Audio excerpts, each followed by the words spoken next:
Chat box में लिखिए, दिखाई दे रहा है?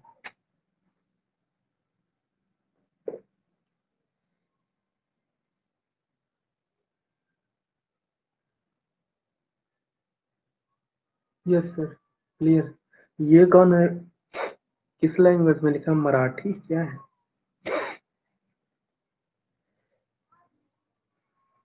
लैंग्वेज, एक मिनट।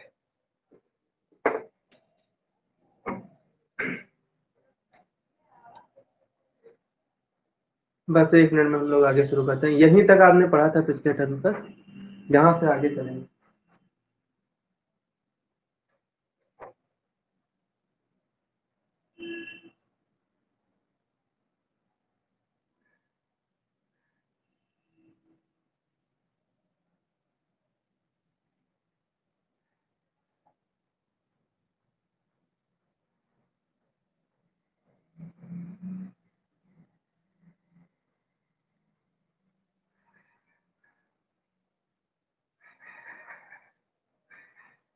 ओके,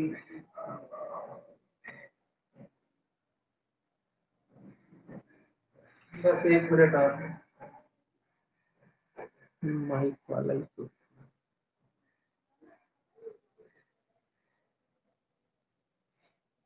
चलिए,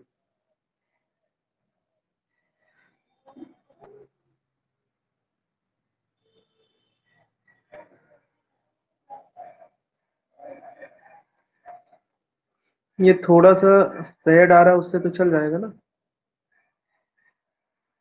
लाइट वाला हो जाएगा। आवाज आ रही है अब? आवाज क्लियर आ रही है? हाँ सर, स्टार्ट करिए आगे से। चलिए, बहुत बढ़िया। ओके,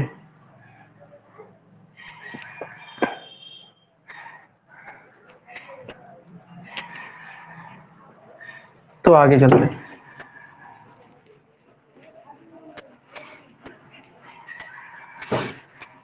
कार्बोनिल यौगिकों का नामकरण हो गया था, अब उससे आगे की बात।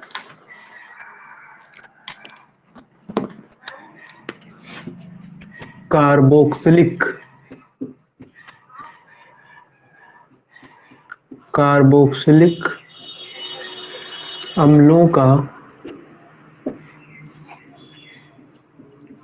आईयूपीएसी नाम। कार्बोक्सिलिक अम्लों का आईयूपीएसी नाम। तो कार्बोक्सिलिक अम्ल क्या होते हैं? कार्बोक्सिलिक अम्ल, एक मिनट।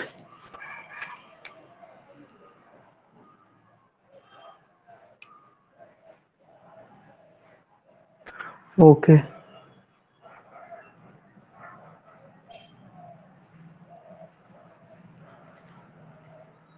ठीक।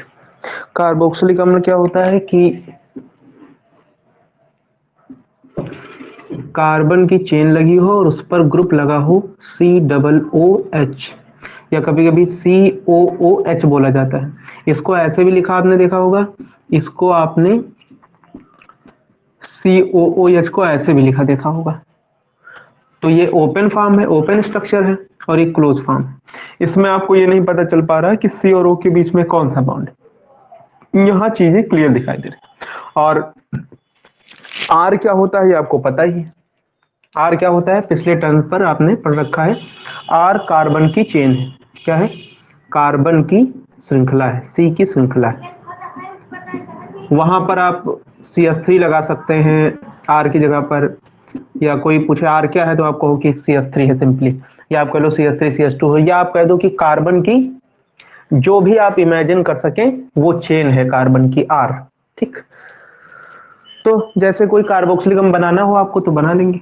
आर की जगह पर कार्बन की संख्या रख दो, हमने रख दी CH3 COOH, ये एक अम्ल बन गया।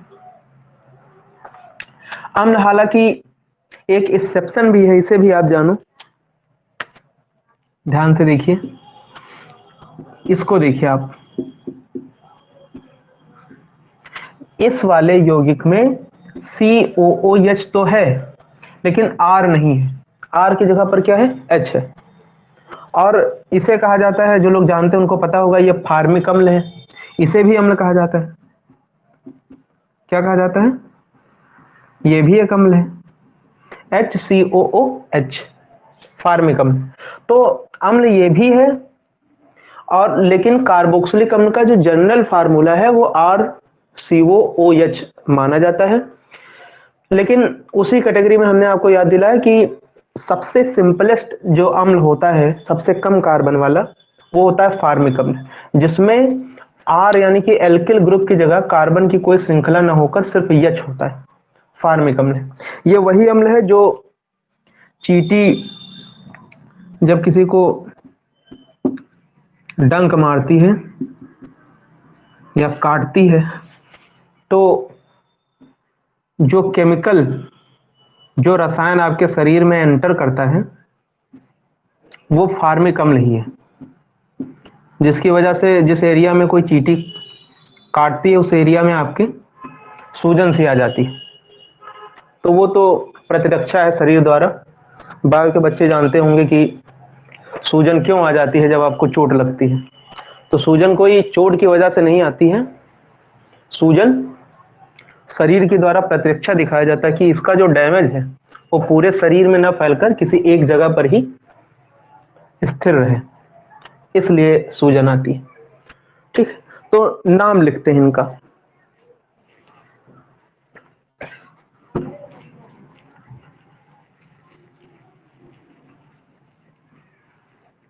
कार्बोक्सिलिक अम्लों के नाम लिखते हैं। कार्बोक्सिलिक अम्ल एक क्रियात्मक समूह है, और क्रियात्मक समूहों के लिए अनुलंग लगाते हैं। तो अम्ल के लिए अनुलंग क्या लगाते हैं, ओइक अम्ल। क्या लगाते हैं, ओइक अम्ल। ठीक, पहचान तो आप गए ही, कार्बोक्सिलिक अम्ल कहां होगा, जहां पर COOH आपको मिलेगा लगा हुआ, कहीं पर भी ये लगा मिले आप समझिए ये कार्बोक्सिलिक अम्ल है। इसको कार्बोक्सिल समूह बोलते हैं। क्या बोलते हैं, कार्बोक्सिल, कार्बोक्सिल समूह कहा जाता है। ठीक है, तो देखिए नाम नाम कुछ लिखने की कोशिश करेंगे। ये हो गया, ये हो गया,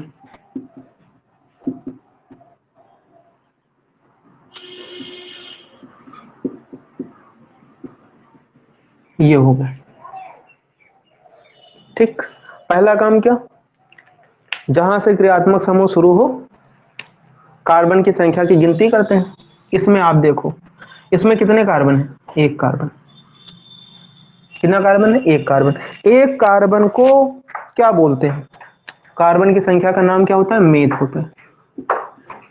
अब चूंकि कार्बन एक है, तो कार्बन और कार्बन के बीच में इसमें कोई दो कार्बन तो है नहीं कि बंध मिलेगा आपको।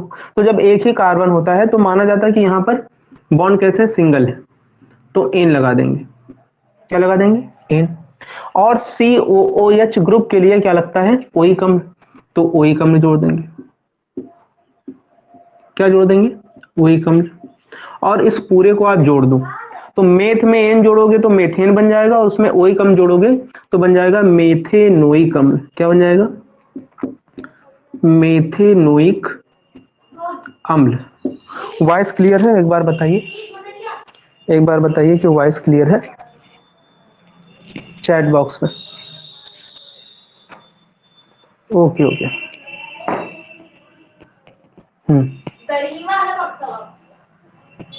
ठीक, ठीक है अंशिका, गुड। तो ये बन गया मेथेनोइक अम्ल। इसमें आप देखो, यौगिक को देखते ही क्रियात्मक समूह की तरफ से गिनती शुरू कर देते हैं। तो गिनती हमने शुरू कर दी, एक कार्बन, दो कार्बन, कितने कार्बन, दो कार्बन। दो कार्बन को क्या बोलते हैं, एथ। क्या बोलते हैं, एथ। और कार्बन के बीच में बॉन्ड बताइए, कार्बन और ऑक्सीजन नहीं बताना है आपको, कार्बन और कार्बन के बीच में कैसा बॉन्ड, सिंगल। सिंगल को क्या बोलते हैं, एन। और क्रियात्मक समूह कौन सा लगा है, COOH, तो उसके लिए अनुलंग क्या लगाते हैं, ओइक अम्ल। तो जोड़ दिया ओइक अम्ल, तो क्या बन गया, जोड़ोगे जब आप इसे तो बन जाएगा एथेनोइक अम्ल। क्या बन जाएगा, एथेनोइक अम्ल। ठीक, तो ये इस वाले यौगिक का आईयूपीएसी नाम मेथेनोइक अम्ल, इस वाले यौगिक का आईयूपीएसी नाम एथेनोइक अम्ल, लेकिन इनके कुछ अपने नाम भी, जिसे वर्नाकुलर नेम कहते हैं या देशज नाम आप कह सकते हैं, जैसे घर का नाम हमारा होता है उस तरीके से। तो मेथेनोइक अम्ल का जो आईपीएसी से पहले नाम चलता था वो नाम था फार्मिक अम्ल, आज भी काफी फेमस है। फार्मिक अम्ल से लोग ज्यादा जानते हैं, मेथेनोइक अम्ल से कम जानकारी है। मेथेनोइक अम्ल को ही क्या बोलते हैं, फार्मिक अम्ल, जो अभी हम लोगों ने देखा था चींटी के डंक में पाया जाता है, या जो भी रसायन चींटी निकालती है अपने रिस्पॉन्स में, वो फार्मिक अम्ल है। एथेनोइक अम्ल, एथेनोइक अम्ल को ही एसिटिक अम्ल कहा जाता है। क्या कहा जाता है, एसिटिक अम्ल। ध्यान देना, एसिटिक अम्ल बहुत ज्यादा डेली यूज का एसिड है, लगभग हर प्रकार के चीजों में पाया जाता है। एसिटिक अम्ल इसको कहा जाता है सिरके का अम्ल, सिरके का अम्ल, सिरके में पाया जाता है जो अम्ल, वो क्या होता है, एसिटिक अम्ल। एसिटिक अम्ल का बहुत सारा यूज है, चीजों को साफ करने में, गैसीय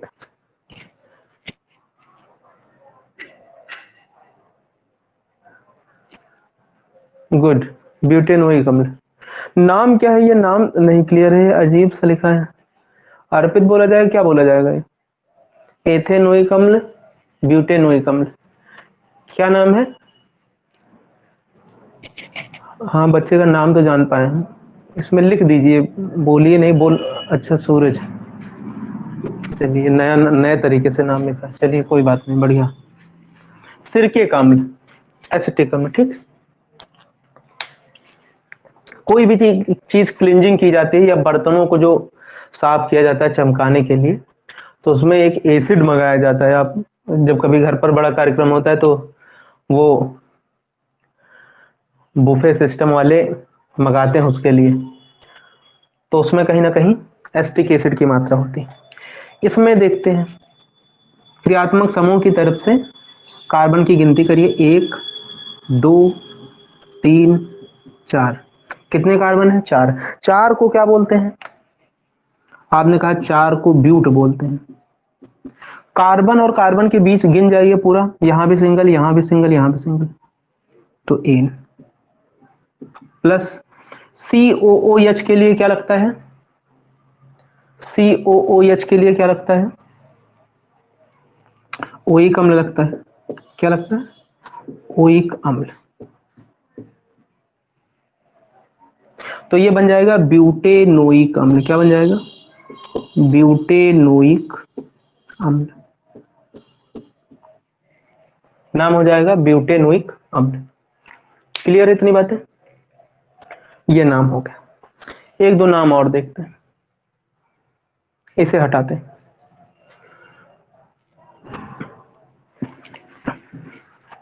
नोट्स बनाते रहेंगे तो और फायदा रहेगा, मतलब रफ नोट, कोई प्रॉपर इसके लिए अलग से बहुत जरूरी नहीं है, सब जानते हैं, बस केवल एक रिवीजन है।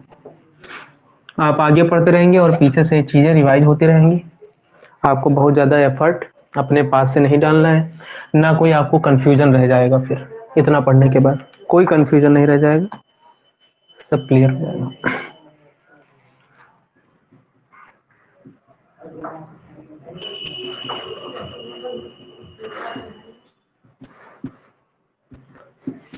ब्रांचिंग की भी बात कर लेंगे, लेकिन अब चूंकि काम का है नहीं ब्रांचिंग, लेकिन फिर भी बात कर लेंगे अभी कि कार्बन की चेन में अगर नीचे से अस्थि लगी हो, ऊपर से अस्थि लगी हो, तो क्या करेंगे। आप देखो, 1 2 3 4 5 6, 6 कार्बन को क्या बोलते हैं, हम लोगों ने हो सकता है वहां पेंट तक लिखा हो तो उतने में हो जाएगा, लेकिन इसको भी देख लेते हैं। 6 कार्बन को हेक्स बोलते हैं, और कार्बन के बीच का बॉन्ड देखिए, सिंगल बॉन्ड, इसलिए एन प्लस COOH के लिए क्या लगाते हैं, ओइक अम्ल, क्या जोड़ देते हैं, ओइक अम्ल। तो क्या बन जाएगा, सभी को जो जोड़ोगे आप, हेक्सेनोइक अम्ल बन जाएगा, हेक्सेनोइक अम्ल। ठीक है, तो एसिड में अब आपसे क्या उसमें कहने वाली बात, लेकिन एसिड में सिर्फ दो ही नाम जो ध्यान में होने चाहिए आपको, एक ये, इसे पहचान लोगे अभी आपने किया फार्मिक एसिड, और एक ये ऐसे लिखा मिलेगा या फिर यही आपको ऐसा लिखा मिलेगा, इन दोनों के नाम आप जानिए, और इसको ऐसे लिखा मिलेगा बस, और इसके कोई रूप नहीं है, बस यही, इन दोनों को आप एसिड में जानिए, कक्षा 12 में सफिशियंट है। हालांकि जानना और चाहिए, लेकिन अब चूंकि यहाँ हम लोग आईपीएसी नहीं डील कर रहे हैं, बस आगे चूंकि हम लोग पढ़ने चल रहे हैं, एसिड भी पढ़ेंगे तो उसके नाम आपको आने चाहिए, बस इसलिए बता रहे हैं। ठीक है, हटाते हैं इसे। तो ये एसिड का आईपीएसी नाम हो गया। अब एक बाकी बचा है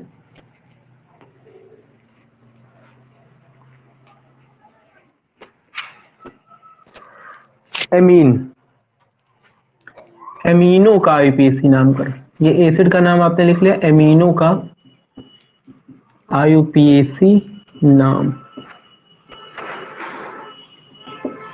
एमीन क्या होता है, एमीन RNH2 को भी एमीन कहेंगे,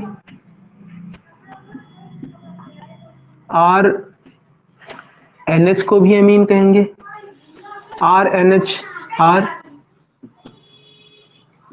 या फिर इसको भी क्या कहेंगे, एमीन कहेंगे। कहने का मतलब ये है, N हो और उसका C के साथ बॉन्डिंग हो, सिंगल कार्बन की चेन के साथ क्या हो, बॉन्डिंग हो, और इस पर हो सकता है H हो या N हो, जो भी H हो या C हो, कुछ भी हो सकता हो। तो अगर कहीं आपको ये दिखाई दे, कार्बन और नाइट्रोजन के बीच में सिंगल बॉन्ड, क्योंकि आप एक चीज जानते हैं पहले से, C और N के बीच में ट्रिपल बॉन्ड, तो ये क्या हो जाएगा, ये तो साइनाइड हो जाएगा। ठीक, तो हमने क्या किया, C और N के बीच में सिंगल बॉन्ड अगर आपको दिखाई दे हर जगह, तो आप कहो कि ये एमीन है। क्या है, एमीन है। और ट्रिपल बॉन्ड हो जाएगा तब तो ये साइनाइड हो जाएगा। क्या हो जाएगा, साइनाइड, या इसी को नाइट्राइल बोलते हैं,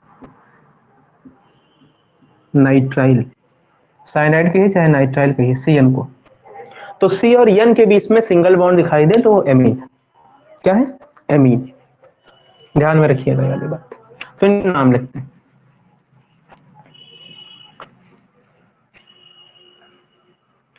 देखिए, पहले इन तीनों एमीन के बारे में थोड़ी बात कर लेते हैं। देखो यहां पर R का मतलब क्या, कार्बन, तो R की जगह पर हम रख सकते हैं CH3, तो ये बन जाएगा। यहां R की जगह पर आप CH3 रखोगे तो ये बन जाएगा, यहां R की जगह पर CH3 रखोगे, ध्यान से देखना, तो ये बन जाएगा। अब इन तीनों में कोई अंतर है, हाँ, संरचना के स्तर पर इन तीनों में अंतर है। ठीक है, इन तीनों में संरचना के आधार पर अंतर है।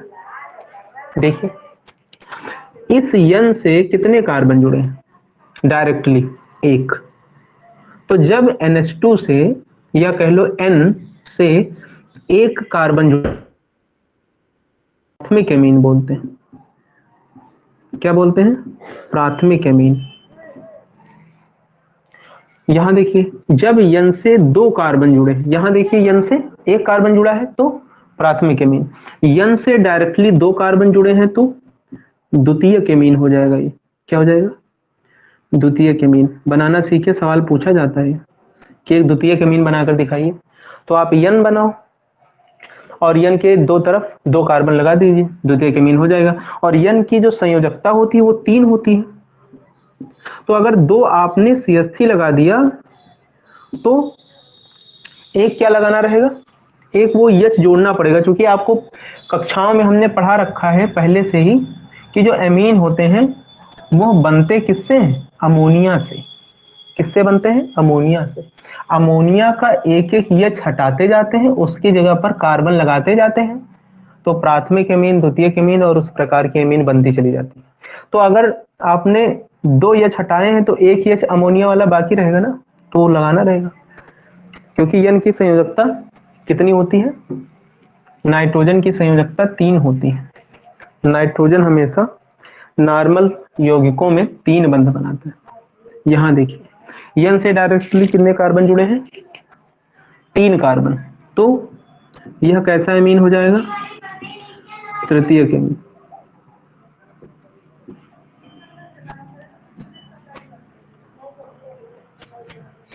प्राथमिक एमीन, द्वितीयक एमीन और तृतीयक।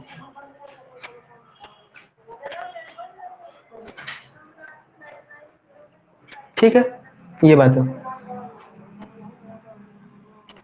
तो एमीन 3 प्रकार के, प्राथमिक एमीन, द्वितीयक एमीन और तृतीयक एमीन। आगे चलते हैं। अब आईपीएसी नाम,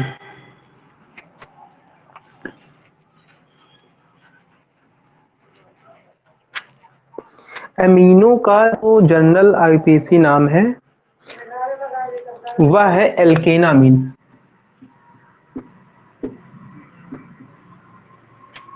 एल्केनामीन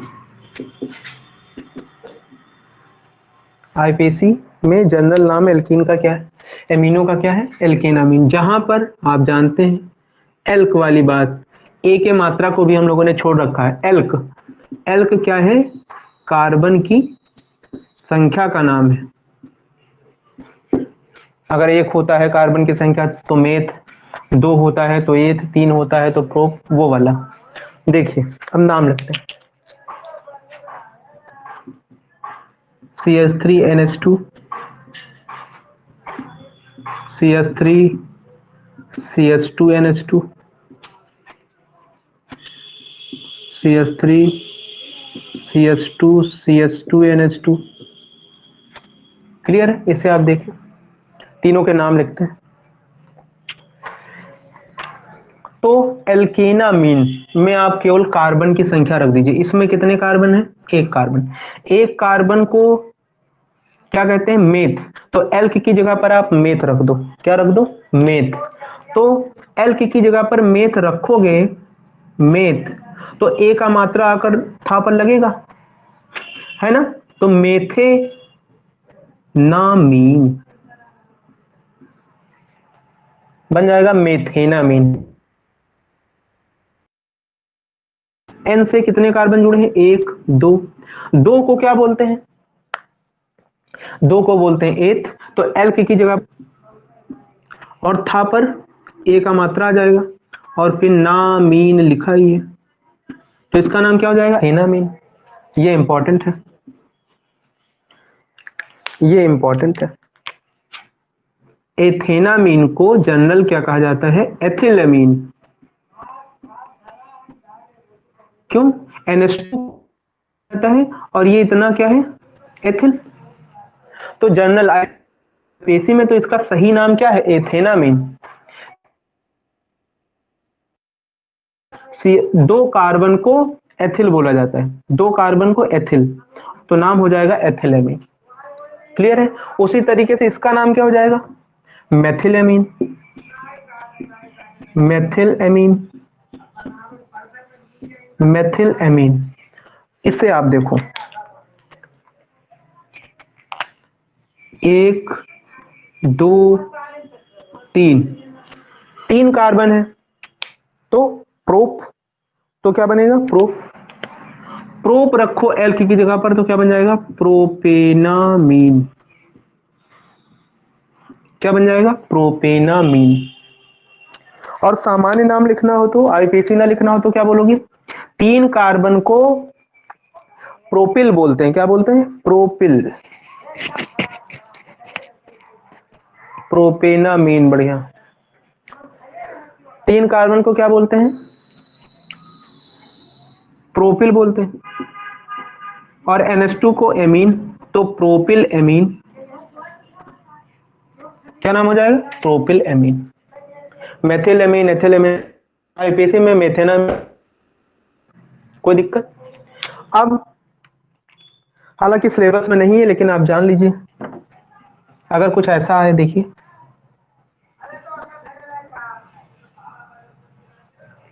ये लिखा हूं, या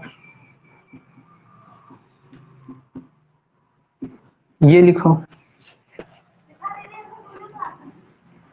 या